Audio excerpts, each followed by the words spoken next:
Maria Luísa de Carvalho Nunes, eu tenho 62 anos, sou filha de uma mulher indígena, Arari, Maria de Lourdes, e de um homem do Moçambique, Manuel Santana Nunes. Não sei como eles se encontraram na Ilha do Marajó, num lugar chamado Boca da Mata, na Vila do Maruacá, em Salvaterra. Naquela época era município de Soure. E nós sou a 8ª filha. Digo que nasci num centro cultural, produção cultural. Lá nós sobrevivíamos da caça, do artesanato. Meus avós, meus tios, minhas tias, irmãos se reuniam para fazer peneira, tipiti, alguidar, plantar, colher, cantar e dançar. A nossa vida, enquanto criança, fomos cuidada por todos esses e por todas essas. Então eu sou uma pessoa privilegiada, porque nasci num quilombo. E o quilombo para nós, para além do lugar da resistência, é o lugar da cosmoexistência, da cosmovisão e da cosmoconexão. Eu sou Maria Luísa, uma mulher negra. Então aprendi, desde cedo com a minha avó, aquilo que chamam hoje de economia criativa. Lá nós remendávamos as redes, as roupas, eram colocados remendos, costurados à mão pela minha avó. Minha avó costurava para todos os fazendeiros, para todos os políticos. Costurava sempre à mão, nós não tínhamos máquina. E ela costurava com a luz do sol. Quer dizer, ia amanhecendo, minha avó costurava, cozinhava, cuidava de nós, enquanto os outros, os adultos, iam para os matos, iam para a caça, para a pesca, para a roça, e ela ficava com as crianças. Mas uma coisa que mais me impressiona na minha avó, além de costurar com a luz do sol, ela também fazia disso um ato político. Para aquelas pessoas que ela apoiava, que ela gostava, para aquelas pessoas que estavam fazendo suas campanhas, ela fazia uma roupa assim de qualidade, com todo esmero, com todo capricho. Para aquelas que ela não gostava muito, ela sempre deixava um defeitinho. Ou a manga era mais curta, um lado mais curto, a perna era... Bem, ela não dava todo o seu esmero. Então, eu penso que a sobrevivência, como ela precisava também fazer para esses, mas ela não dedicava todo o seu esforço, seu carinho e seu afeto. Então, para nós, a economia criativa e solidária, ela perpassava pelo nosso cotidiano na roça. Quem tem mais farinha, dá um pouco para o outro que não tem. Então, para nós, a economia ela não se move só no pagar, mas na troca, no saber, no ensinamento dos outros, especialmente dos mais novos, na construção do fazer. E também na juntada, né? Você junta tudo aquilo que é produzido de várias pessoas e leva para vender. Então eu vivi nesse lugar. Vivi nesse lugar que até hoje as pessoas têm um ditado que eles dizem entre eles, que ninguém pode dormir com fome. Então aquele que tem um pouquinho mais, aquele que caçou, tem que distribuir, dividir com o outro. Isso para mim é um dos maiores ensinamentos. E foi nessa comunidade que eu fui forjada. Nós viemos para Belém na década de 60, no êxodo rural. Nós viemos porque meu pai decidiu que as filhas, nós somos 8 filhos e filhas. São 3 rapazes, 3 homens e 5 mulheres. Mas meu pai decidiu, aquele homem vaqueiro, rude, que não tinha uma escolaridade, mas ele decidiu que as filhas iam estudar. E foi isso que motivou meu pai deixar o quilombo, deixar a fazenda onde ele trabalhava como vaqueiro e vir embora para Belém. Nós viemos para Icoraci. Ele trouxe tudo organizado na cabeça dele. As meninas iam estudar para ser normalista. Nós todas tínhamos que ser normalista. E os homens iam ser policial militar. Evidente que naquela época, para ser policial militar, não precisava ter muitos estudos. Então ele focou nas meninas, né? Então nós todas tínhamos que ser normalistas. Então nós fomos batalhar, nós fomos para Icoraci, nós morávamos na primeira rua de Icoraci. Ali é onde saem os barcos para Salvaterra, onde saem para o Cotijuba. E ali tinha uma divisão social muito grande. Um lado da primeira rua, que a gente chama, que ficava o cruzeiro, ficava a elite de Coraci. E o outro lado era a pobreza de Coraci. Nós não tínhamos quintal, nós morávamos do lado da praia, que a gente chamava praia. Então o nosso quintal era aquele rio ali, aberto ali. E esse alinhamento, esse agrupamento de pessoas chegava até a Soledade, né? Então eu vivia ali, eu brincava ali, eu estudava no Vertano Rocha ali. E o nosso maior sonho era conhecer. Então aquelas famílias ali, todas tinham uma relação com o lado nobre de Coraci, vamos dizer assim, com o lado chique, com a burguesia. Porque eram as domésticas, eram as cozinheiras, eram as passadeiras, as lavadeiras. Então tinha uma relação com aquele lugar ali, mas uma relação de servidão. E nós, as crianças, nós éramos muito curiosas, porque lá estavam nossas tias, as nossas irmãs, as nossas mães, né, que trabalhavam naquelas casas como doméstica. E o nosso sonho era ver a sala daquelas casas, porque a gente nunca entrava pela sala, né? A gente sempre entrava pelo corredor, lá pelo chagão, pelo lado de fora, ia na cozinha beber água. Então, o nosso sonho era ver uma sala. Então, imagina a gente chegar na cozinha e ficar tentando ver a sala daquelas casas, né?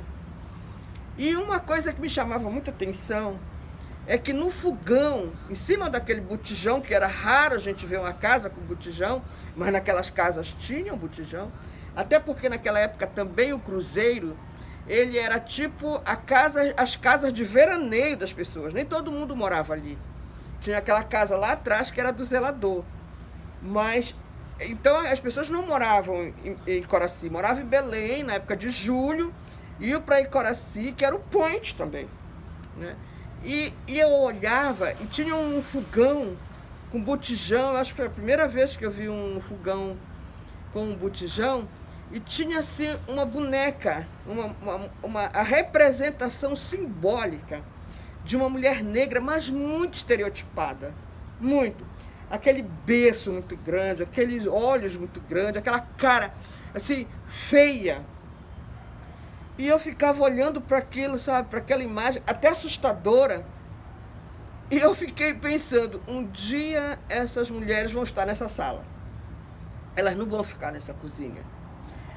E eu não sou assim. Eu não sou essa mulher. Eu sou uma mulher bonita. Porque meu pai dizia que eu era bonita, minha mãe dizia que eu era bonita, então eu não aceitava olhar para aquela representação simbólica da mulher negra e me ver representada nela, com aquele fenótipo.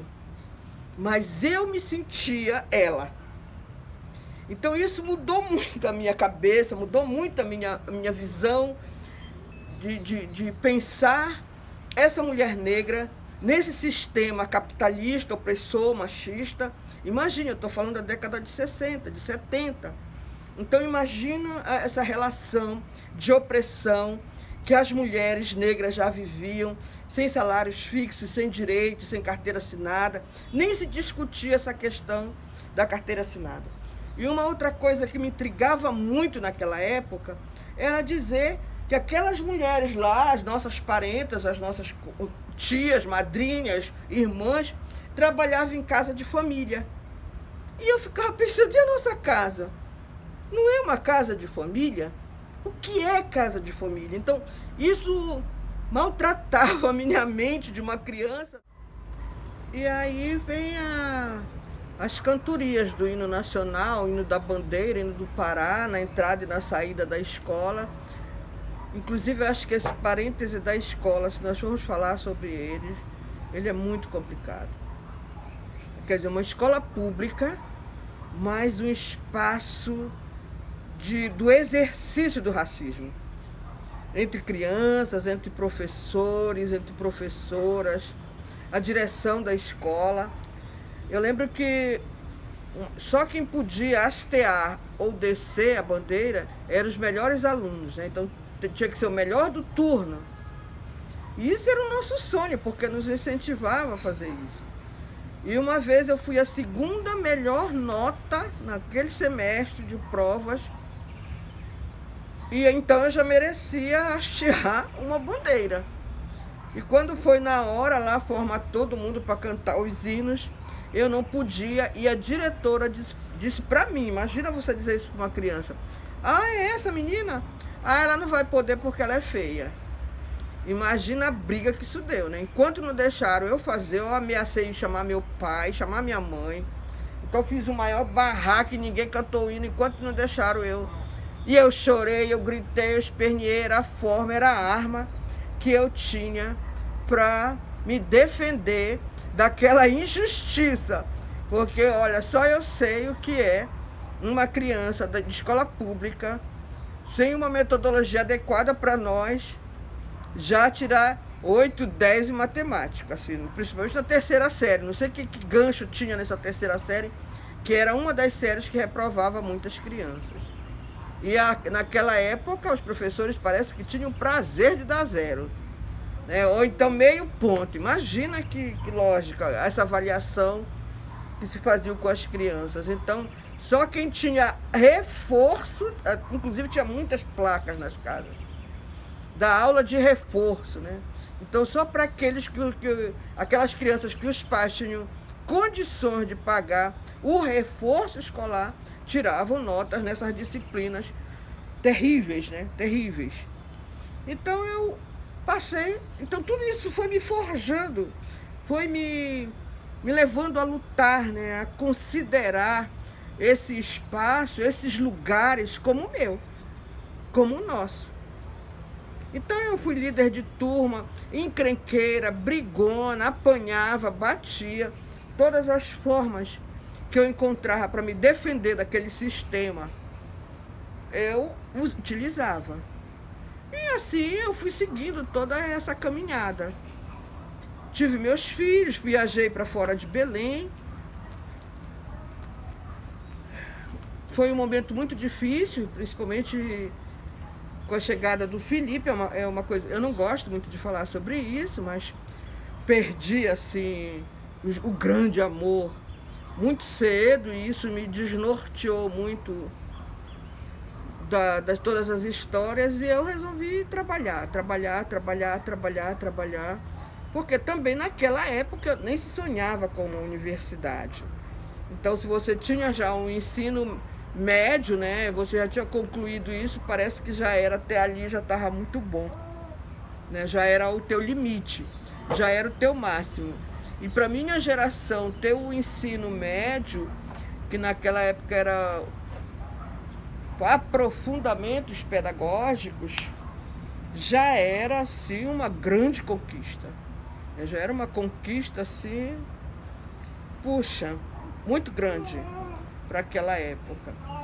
E assim eu fui me forjando. Eu sou de uma família assim matriarcal, minha mãe até hoje, aos 103 anos, ainda é uma mulher muito...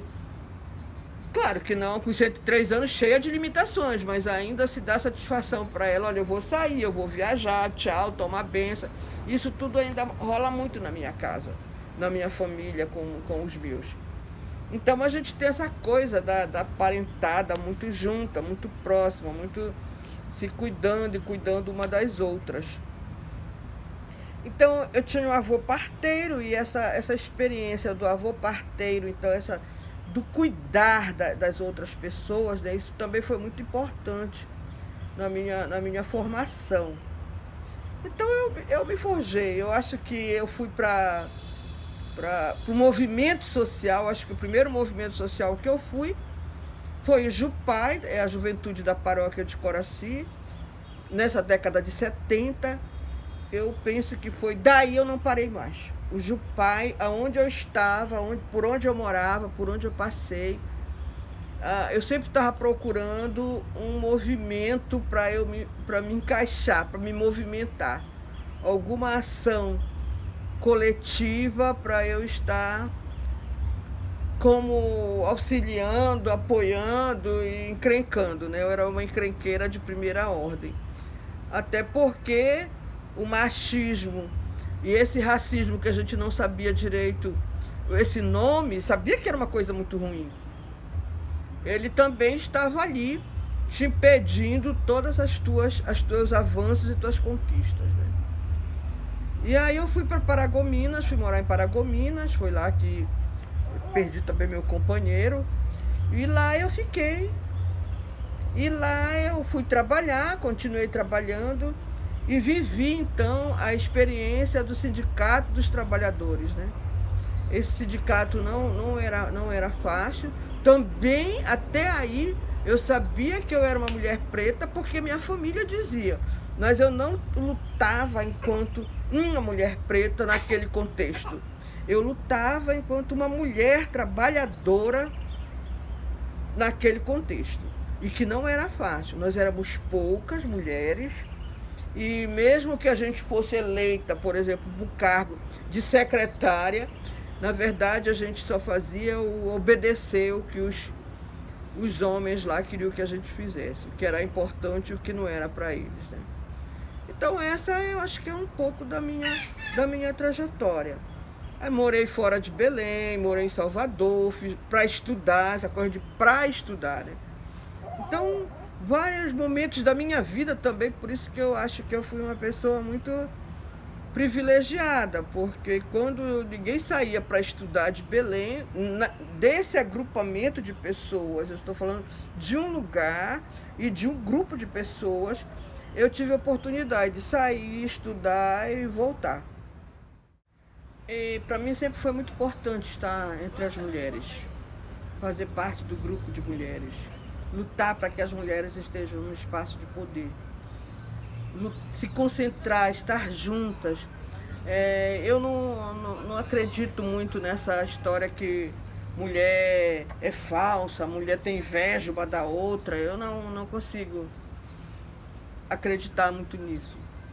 Eu penso disso, que a gente às vezes dá muita atenção para uma colega, e como a gente tem, todas nós mulheres negras temos uma estima rebaixada, então quando a gente está num espaço que só fala de uma, que só ela viaja, que só ela é mais bonita, que só ela que sabe, então isso causa um entristecimento nas outras, mas isso não significa que a gente é invejosa.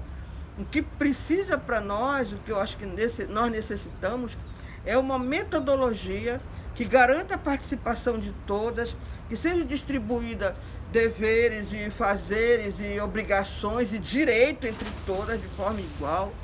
Nessa questão, nós, por exemplo, nós mulheres negras, a gente nunca é militante passaporte, aquela militante que só quer viajar, que só quer ir pro...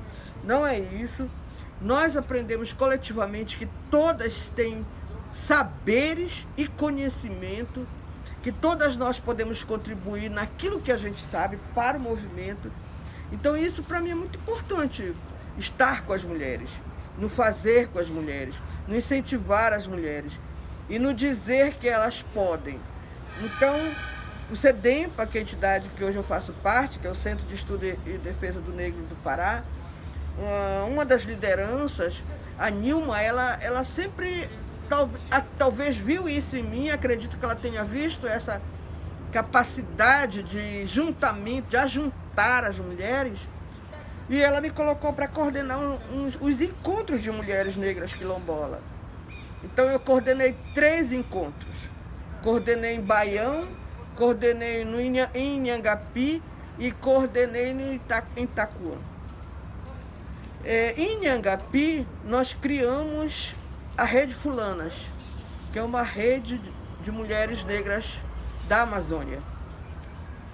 Esses encontros, eles foram muito... Eu acho que os pré-encontros, a construção dos encontros, conhecer essas mulheres, construir com elas a pauta do encontro, o que nós queríamos discutir no encontro, foi mágico. Sabe? Enquanto nós estávamos falando de HIV, essas mulheres queriam fazer preventivo, nunca tinham feito preventivo. Enquanto nós estávamos falando de trança, Alguma dessas mulheres nunca tinham ido no cabeleireiro, na mulher que corta o cabelo. Eram elas mesmas que cortavam. Então, nós começamos a incluir na programação, como princípio do encontro, acho que é princípios e diretrizes, um espaço que chamava Limpa Corpo. Então, o que era o Limpa Corpo? Era exatamente isso. Era manicure, para algumas mulheres que nunca tinham feito essa coisa da unha, de pintar a unha, de serrar, de lixar, de se olhar, de se ver bonita. A maquiagem, sabe? E o trançado no cabelo. E umas nem gostavam disso, né? Porque antes de vir para o encontro, fazia todo um esmero para alisar o cabelo, para chegar bonita. Então, essa desconstrução da beleza, de dizer que você é bela, uma mulher bela, negra, que você tem uma beleza, isso foi muito forte entre nós, sabe? Muito forte. E aí, nesse Limpa Corpo, como princípio e diretriz desse encontro, como uma metodologia do encontro, aí elas participavam, faziam o preventivo, iam no clínico geral, e outros profissionais de saúde que estavam lá, iam no dentista.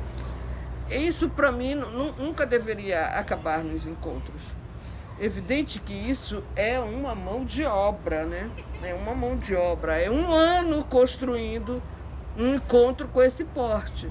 Porque a CESPA mandava a unidade móvel, eram 3 carretas de unidade móvel, para dar conta de fazer todos os exames, e dar o resultado, né?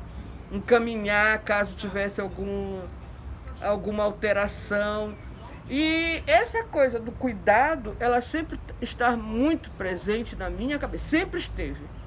Sempre esteve. E olha que eu sou uma mulher estourada, assim. Mas eu sempre volto, será que aquela pessoa estava num momento bom e tal? Sempre volto e me revejo enquanto participação, né? Eu estou ali para participar. É evidente que tem pessoas também que estão ali. É a militância passaporte, né? Que ela quer passar para o outro lado usando toda uma energia, todo um comprometimento de algumas companheiras. Mas isso é exceção entre nós. Entre nós é a luta, é a vontade de estudar, é a vontade de vencer, aprimorar o conhecimento, buscando saber, buscando essa religiosidade que existe entre nós, buscando essa cosmoconexão com o universo, com o ambiente, é a luta pela alimentação saudável, é a luta pela um ambiente, um clima favorável para todo mundo. Essa é a nossa luta. Então, e isso é muito construído com as mulheres. E eu acho que as mulheres negras, aqui no Belém, elas deram um salto. Porque esses encontros de mulheres, ele trazia mulheres de todos os lugares, dos terreiros, dos outros grupos de mulheres, dos outros movimentos. Isso foi muito legal. Do MST, do Sindicato dos Trabalhadores Rurais, da CUT, sabe? Do Mocambo, as mulheres do terreiro, as mulheres lésbicas, todas nós nos juntamos, nós éramos mulheres negras, sabe? E isso é legal. E hoje eu vejo, por exemplo, que eu também faço parte de um coletivo, que é as Pretas Paridas, um coletivo de empreendedoras pretas. E nesse coletivo nós também temos essas diferenças de orientação sexual, de religiosidade, de geração. Mas a gente está ali lutando pelo nosso bem comum, compreendendo que empreender, que estar naquele coletivo, não é só a venda e a compra, mas também a troca de saberes, o afeto, a religiosidade, sabe? O posicionamento político, pedagógico, porque a gente diz que o nosso movimento ele é um movimento pedagógico, aquele que ensina, de resistência ancestral. Todas nós que estamos naquele lugar, nós temos um saber ancestral, uma herança ancestral. E assim, em 2015, 2014, nós começamos a mobilizar para a primeira Marcha Nacional de Mulheres Negras, que aconteceu em Brasília de 2015.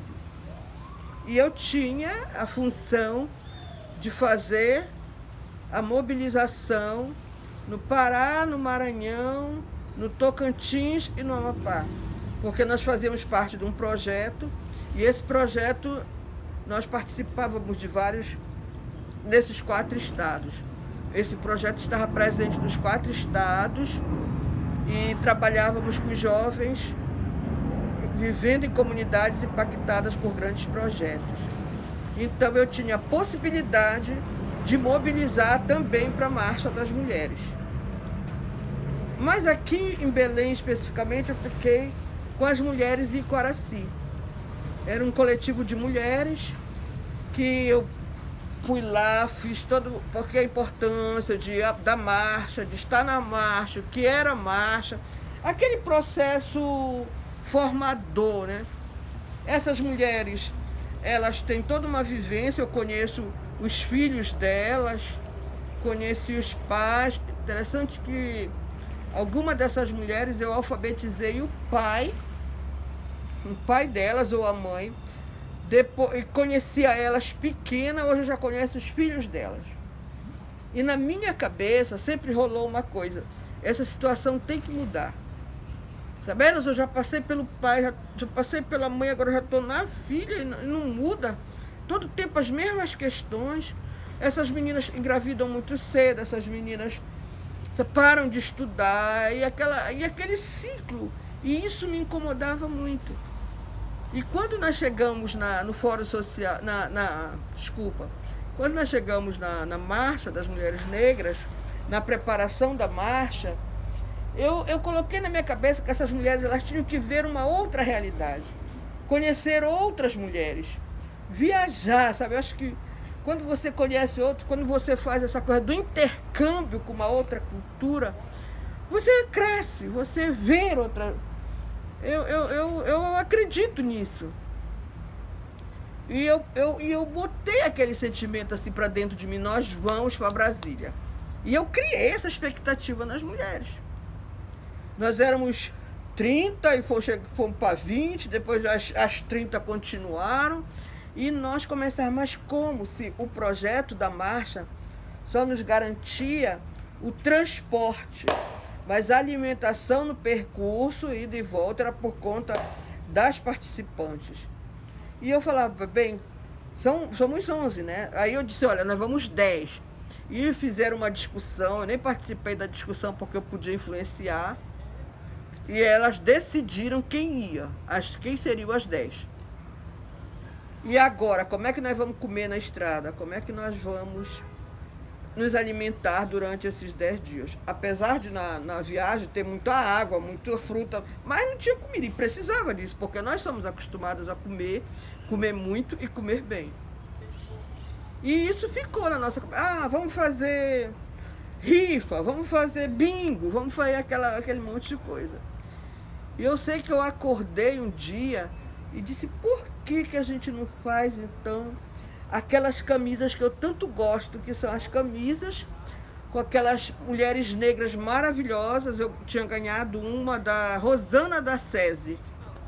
E quando a Rosana da SESI me deu essa camisa, ela disse, olha, Maria Luísa, são umas mulheres lá na Bahia, lá no lugar, ela me falou que elas fazem essas camisas, e essas camisas elas vendem, ajuda no sustento. E eu comprei uma pra ti. Gente, quando eu peguei aquilo, eu falei, nós podemos fazer essa coisa da camisa. E eu sugeri isso para as mulheres. Mas a gente não tinha dinheiro para camisa, a gente não tinha os retalhos, a gente não tinha nada. E aí eu penso que eu sou uma boa captadora, né? E eu conversei com a minha amiga Durica, a Durica lá do Imena, do Amapá, Instituto de Mulheres Negras do Amapá. Eu digo que o movimento, ele dá irmãs pra gente, né? Dá uma família, a continuação da nossa família. E a Durica é essa irmã que o movimento me deu. E eu fui. E eu conversando com a Durica, ela disse, olha, eu vou te mandar 20 camisas. Porque aí cada uma faz 2 e vocês vão vender essas camisas. Na verdade, eu fui pedindo camisa, que nós conseguimos 80 camisas. E aí a construção da camisa das camisas foi um pouco a metodologia de toda a marcha. Por que mulheres negras? Essa discussão da solidão da mulher negra, essa discussão da dor, né, da dororidade, mas que entre nós existe afeto, existe respeito, existe conhecimento. E aí nós começamos a construir as camisas. Aqueles debates, mas não tem máquina, e aí, não, mas eu aprendi com a minha avó esse ponto, e aí a outra já tinha aprendido também com a tia, te aprendeu com a mãe. Então, as nossas memórias ancestrais vieram para a roda, e nós começamos a fazer camisas. Fizemos as 80 camisas, e aí veio a história, e se não vender, né?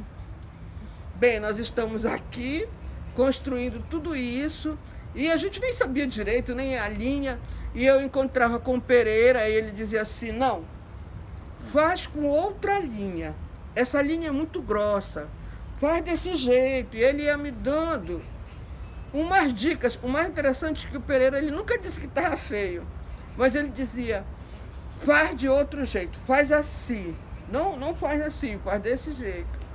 E ele ia dando as dicas. O Pereira é um artesão aqui de Belém. E o Pereira foi nos dando as dicas. Eu só sei que no lançamento da Marcha das Mulheres Negras aqui em Belém, da Marcha Nacional, nós estávamos com as nossas camisas prontas. E nós vendemos quase todas as camisas. Gente, quando eu cheguei... Olha, eu vim de carona nesse dia com a Choqueide. E falei para ela, olha, eu vinha tão emocionada que a Choqueide vinha conversando comigo e eu não conseguia, sabe, expressar o que eu estava sentindo, assim, sabe? Parece que eu vinha flutuando, porque nós nunca imaginávamos que nós fôssemos vender. Então, aquela coisa da escassez, sabe? O meu produto não é bom... E toda aquela coisa negativa que a gente leva para a nossa produção, eu não sei fazer, eu não fiz direito, não era isso, tá feio, ninguém vai comprar. Mas aí o movimento negro, as mulheres negras chegaram e nos colocaram para cima. Ninguém reclamou do preço, ninguém reclamou. E olha como diz a Eliana, o nosso produto não era bacana. As pessoas compravam porque gostavam da gente, né? E aí nós vendemos todas, pronto. Desde esse dia, nós não paramos mais de fazer camisa para vender. Desde esse dia.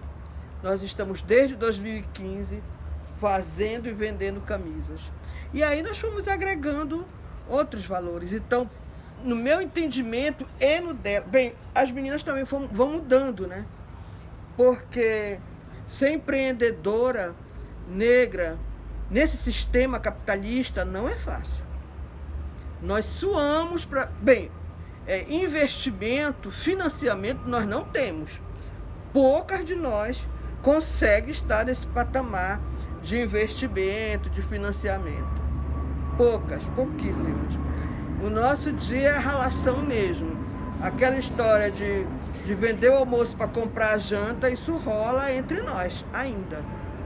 Então, pela insegurança com relação às vendas, à comercialização, muitas delas também vão procurar uma coisa mais fixa, uma renda mais fixa. Mas sempre indica mais uma que participou daquele projeto, mas que naquele momento não tinha como ficar. Então, nós ficamos entre 7 e 10. Porque senão a nossa divisão, nosso lucro fica muito baixo. Então nós estamos juntas desde esse período, com as nossas trocas. Agora, 2 estão fazendo o curso de costura, lá que a Seaster ofereceu. E agora a Fátima vai fazer mais um curso com a dona Eunice Bahia, que é mãe da Carla Bahia, uma das pretas paridas. Todo mundo procurando aprimorar a sua técnica. Mas só as vendas das camisas também ajudou muito na formação da Sâmia. A Sâmia, ela cursou enfermagem, fez o curso de enfermagem, E toda a sua despesa foi bancada pela venda das camisas. Então, assim, a gente tem assim encomendas, mas essas encomendas também vêm dos quilombos. São as mulheres quilombolas que sustentam a nossa produção de venda e venda de camisa e compra de camisa. As mulheres quilombolas, elas têm dado suporte. E sabe, o movimento negro, a negrada, elas têm contribuído muito, cara, muito. Elas vão dar presente, elas vêm comprar camisa. Elas vão defender suas teses, sua conclusão de TCC, elas vêm comprar camisa, elas encomendam camisa.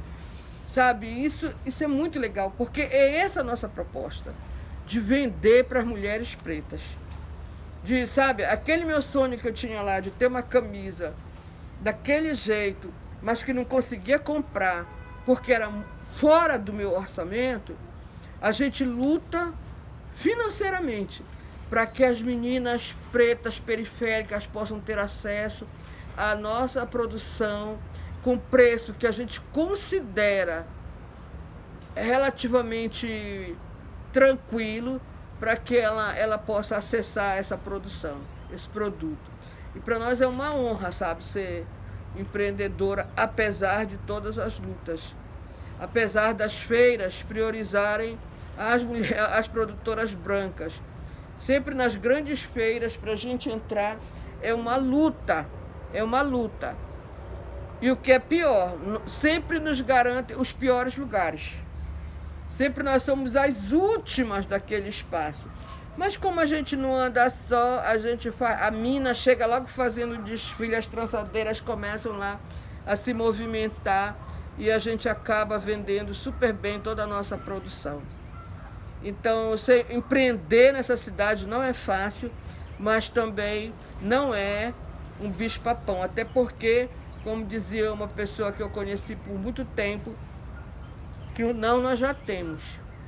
E, para além disso, o empreender das mulheres negras, quando nós chegamos no espaço, a gente não chega só com um produto. A gente chega esse corpo físico, esse corpo político, esse corpo ancestral, essa cabeça que tem um dono. Gente, quando a gente arma os nossos tabuleiros, rapaz, a energia daquele lugar, ela muda. Acontece. Uma coisa inexplicável. Isso também cria muita concorrência entre nós, né? Mas entre nós não, das outras com a gente, porque um dos princípios também das empreendedoras do coletivo que eu faço parte, das Pretas Paridas, é a gente não competir entre nós. Mas é impressionante, é por isso que eu digo, às vezes nos coloco nos piores lugares de um espaço de feira e a gente consegue vender e vender bastante. Vender para muita gente. E isso cria, sim, uma movimentação em torno da gente. Mas é esse corpo político, esse corpo que carrega uma herança ancestral do saber e do conhecimento. Esse corpo preto, que é um território político, ele traz as suas marcas, mas ele traz todo um enfrentamento e toda uma resistência. E nós continuamos, sabe, buscando cada vez mais aprimorar para que a gente possa ter muita gente agregada a nós. E que a nossa comercialização possa produzir qualidade de vida e bem-estar para todos aqueles, porque nós não somos só. Sou eu e a minha família, sou eu e a minha amiga, sou eu e meus irmãos, sou eu e a minha parentela. Então isso faz parte. E esse coletivo, o empreender das Pretas Paridas, ele também é um empreender político. Nós estamos nas campanhas do levante contra a violência contra a mulher, nós estamos na coalizão negra, nós estamos ocupando esse espaço, trazendo realmente todas as nossas referências ancestrais. E o coletivo, os Pretas Paridas de Amazônia, ele traz também as mulheres da Umbanda, do Candomblé, católicas católicas lá, as freiras, os grupos de reflexão da Igreja Católica, cristãs, traz as mulheres cis, mas também traz as mulheres bi, traz as mulheres lésbicas, traz as mulheres. E isso eu acho que é a grande fortaleza do nosso coletivo. E que venham mais negras somar com a gente nesses espaços. O Amortecido ele é um empreendimento familiar, né? Para além da minha família, tem as outras famílias que a gente se une e faz uma juntada, que a gente costuma dizer. Então ele circula entre nós essa questão familiar mesmo. Por exemplo, as meninas, que eu conheci meninas, que hoje são mulheres, elas, oi tia, elas me chamam de tia, mesmo sem eu ser tia delas. E a gente luta para que a gente não se estremeça, né? Eu lembro que no começo, como a gente acaba sendo muito próximas, muito íntimas e sabe as coisas uma das outras, a gente tinha a história do apelido, né? Ah, esse teu ponto tá igual o dente de jacutia.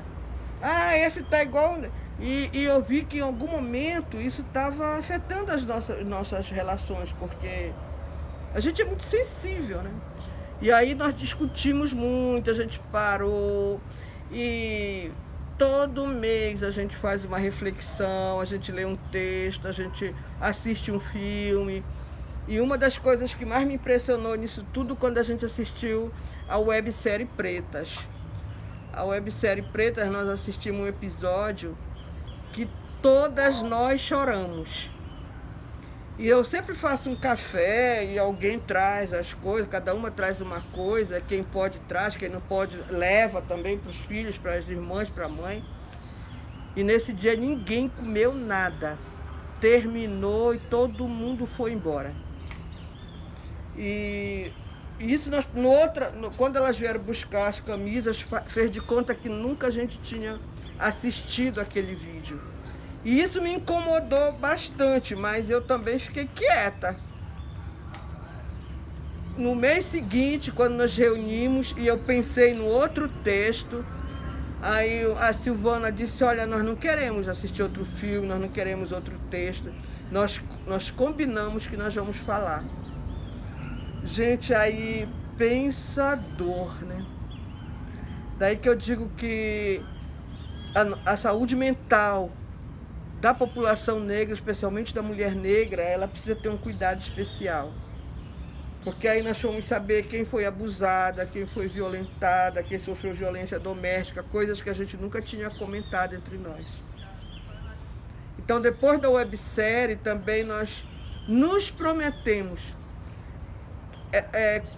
compartilhar afeto mesmo, sabe? Lembrar da outra de forma mais afetiva e não chegar só distribuir, e no outro dia tu só entrega a tua produção, e no outro dia tu só pega a tua grana e vai embora, não.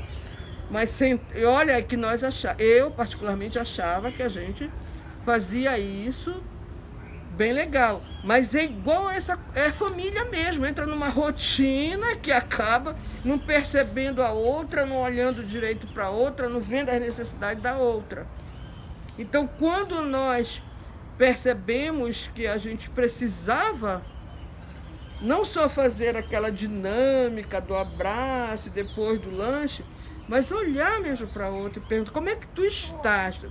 E essa pandemia, nós ficamos muito tempo assim sem vender e sem produzir, porque nós todas adoecemos. Quem não pegou o vírus, pegou parente na casa, é sempre alguém doente. Mas aí foi muito legal, sabe? Porque tudo que nós ganhamos, especialmente eu, assim, das cestas, das coisas que nós fomos ganhando, nós fomos dividindo e lembrando, poxa, ela gosta de torrada, então vamos fazer torrada e mandar para ela. Mas ela não gosta de maçã, ela gosta de tangerina, então vamos dar um jeito e todas as pessoas que chegavam, que estavam mais próximas, olha, leva tangerina, na dela tu coloca tangerina, Então eu acho que foi uma... E aí as cartinhas, sabe? A gente se escreveu tanto, sabe? Se mandou tanto recado. E assim, não desista. E eu acho que essa relação nós precisamos exercitar mais entre as nossas famílias. Sabe? Essa coisa do ver, do olhar e do reparar. Reparar mais no outro e na outra. Então eu acho que isso é muito importante. Isso é muito tem que ser centrado, tem que ser essa relação, o afeto centrado mesmo em nós mesmas, porque nós dependemos de nós mesmas. E eu tenho algumas dificuldades de discutir economia criativa, porque na minha cabeça toda economia solidária é criativa, mas nem toda economia criativa é solidária, né?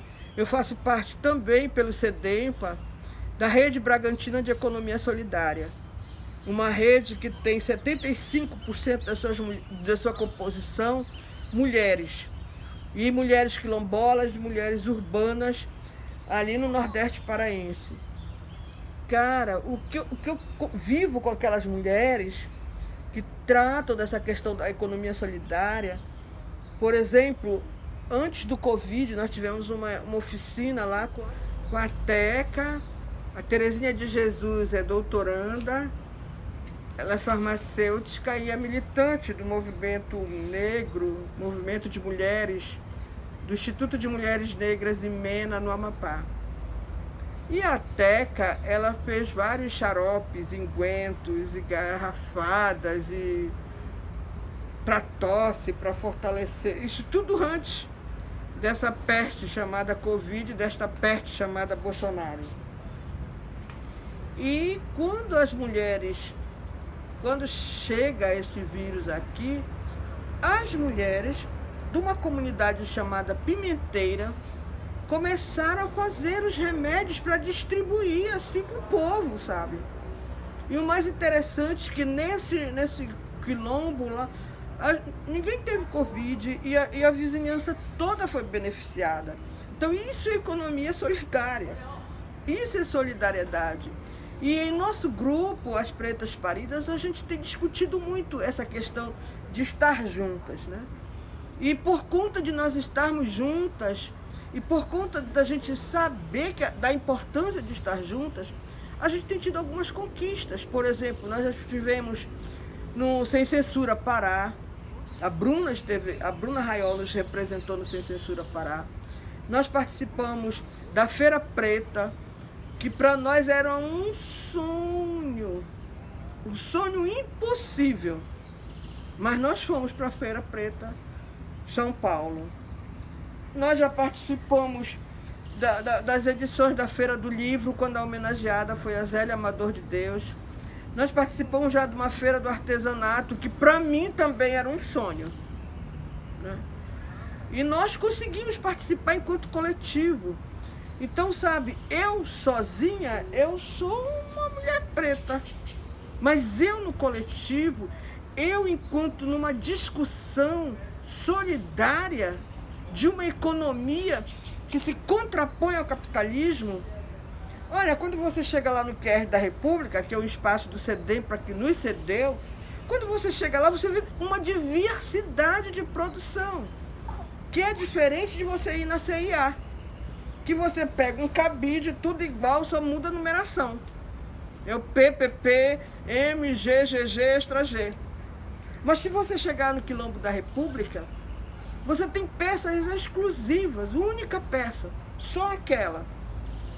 E você vai se ver quanto conhecimento, quanto detalhe, quanto pensar, quanta energia, quanta ação de solidariedade rolou. Por exemplo, aqui no nosso coletivo tem duas africanas, a Geraldine, do Fini África, e a Geraldine é do África Verde e a Rufine é do Fini África. Elas trabalham com roupas e os retalhos das roupas elas vendem, elas doam, e assim eu faço as minhas roupas. as minhas camisas. E assim vai circulando entre nós. Alguns retalhos a gente passa para a Eliana, que trabalha com sandálias, e assim a gente vai distribuindo não só o saber, não só o conhecimento, mas também o produto. Então a gente, acho que trabalhar essa questão da economia solidária como um enfrentamento ao capitalismo, enfrentamento ao trabalho escravo, ao enfrentamento ao machismo, porque nós somos um coletivo de mulheres. Então pensa, no nosso coletivo tem musicista, tem as meninas que constroem instrumento. E eu já vi uma pessoa mexendo nas maracas da Sinara e dizendo assim, essa menina entende de música. Ela entende, por isso que ela constrói os instrumentos. Ela não constrói um enfeite, ela constrói um instrumento utilitário. Porque ele disse que ele alcançou a nota tal e a nota tal. Essa é uma maraca mais baixa, essa é uma maraca... Ela sabe de tudo isso. E elas, esse coletivo que discute economia solidária, assim, e discute o mercado a partir de toda uma filosofia africana. Então, a rua, o mercado, a praça é nossa. E quando nós chegamos nesse espaço, nós não chegamos só. Nós chegamos, sim, com todo o saber ancestral, com toda uma construção solidária, afetiva, pedagógica, sabe? Uma anticapitalista, antirracista. Nós estudamos a nossa produção. Quando as meninas, as trançadeiras, elas vão fazer os seus penteados afro, elas sabem o que elas estão fazendo. Elas não estão fazendo só um embelezamento, elas estão trabalhando a autoestima de uma mulher, ressignificando coisas que foram ditas para essa mulher a partir do cabelo. Esse cabelo é ruim, esse cabelo é feio, esse cabelo é sujo. Então, quando elas estão fazendo os trançados, os penteados, os cortes, elas estão também fazendo todo um trabalho de autoestima, de encontro, de reencontro, de aproximação e de afeto. Porque nós temos respeito pela cabeça das outras. Nós temos respeito pelo cabeça dos outros. Nós temos respeito por esse corpo negro.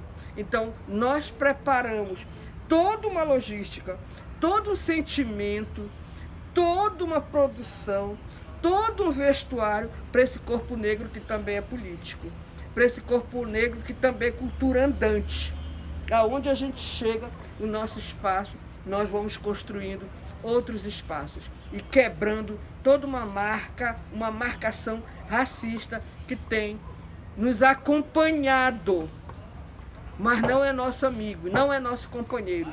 Tem marcado toda uma trajetória, mas nós fazemos outras demarcações com esse corpo negro político, com esse corpo negro de resistência, com esse corpo negro que é herdeiro ancestral de todas aquelas mulheres, de todas as mulheres dos tabuleiros, todas as mulheres dos balangandãs, todas as mulheres puçangueiras que nos ajudaram e que nós somos herdeiras dessas mulheres e estamos aqui até hoje. Dessas mulheres que foram lavadeiras, cozinheiras, vendedoras de carvão, sabe? Que estão nas feiras, vendendo mingau, tapioca, cuscuz. Nós somos herdeiras dessas mulheres. E nós estamos aqui para dizer que nós somos cultura andante, que nós continuamos a nossa trajetória e nenhum racista vai nos parar.